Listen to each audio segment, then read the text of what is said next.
G'day guys, welcome to another week of isolation practice, week 2.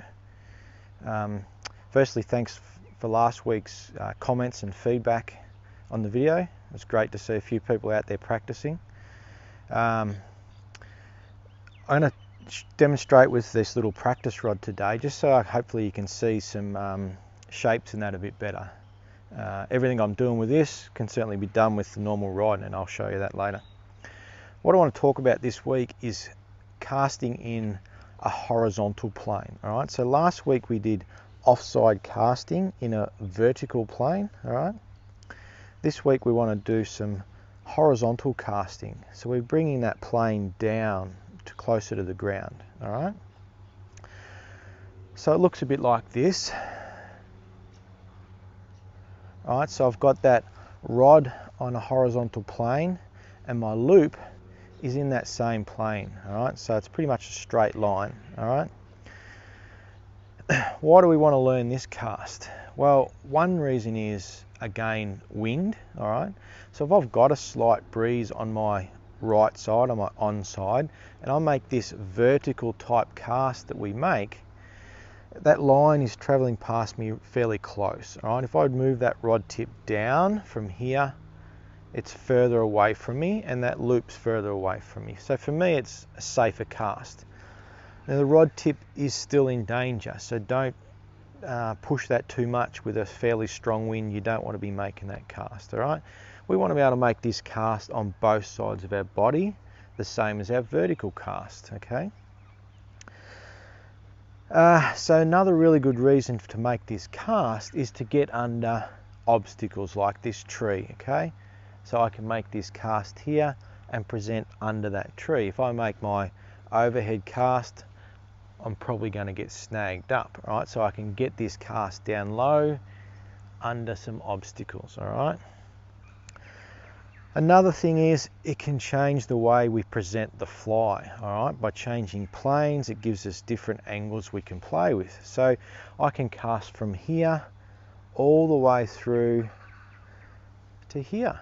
All right, and by changing those things I can do different things. All right, now coming from this vertical plane that we've been casting in down to the horizontal, there's things that you need to change to make that cast effective. All right, now I'm not going to tell you all those things. I want you to go out and practice and find out what you have to do to make that cast work. All right, play with things, change it. All right, so make your vertical cast and then move that plane down.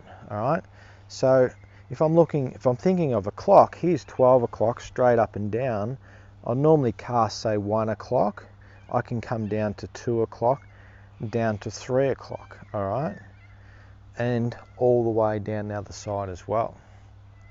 So move that plane down to the ground. All right, now one thing that normally happens with this cast is we get that curve in the presentation, all right? Because of some of the things we need to change, we're likely to get that curve. Now, if that's the presentation we want, that's a great cast, but we want to be able to control that, all right? So we're going to play with some power application on this horizontal cast.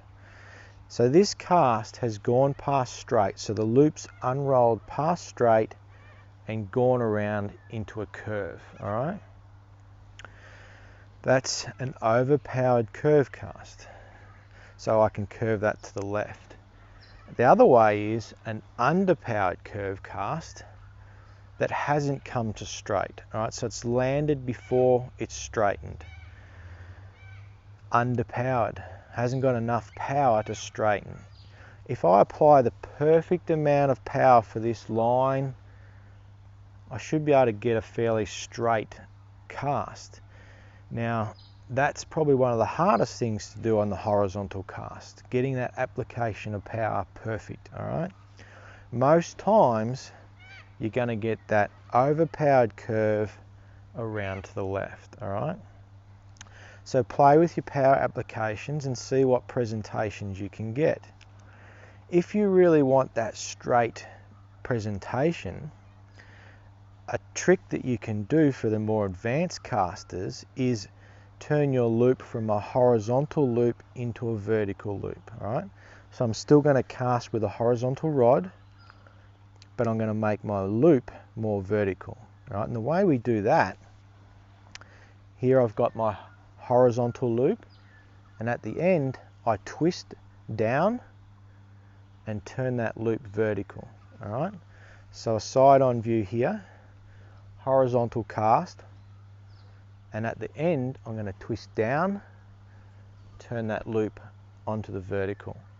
So I can still make that cast under the trees. All right, so here, horizontal loop into the vertical. All right, now if I make that roll at the end too big, what I'll get is a wide loop, and I'll probably hit the trees. All right, so I still need to make that dome at the end fairly tight and sharp. Okay, get that tight loop, bang, in there.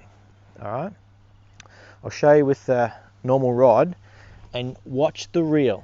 All right, so here we've got horizontal rod, horizontal loop. Okay, now I'm going to turn it to a more vertical loop.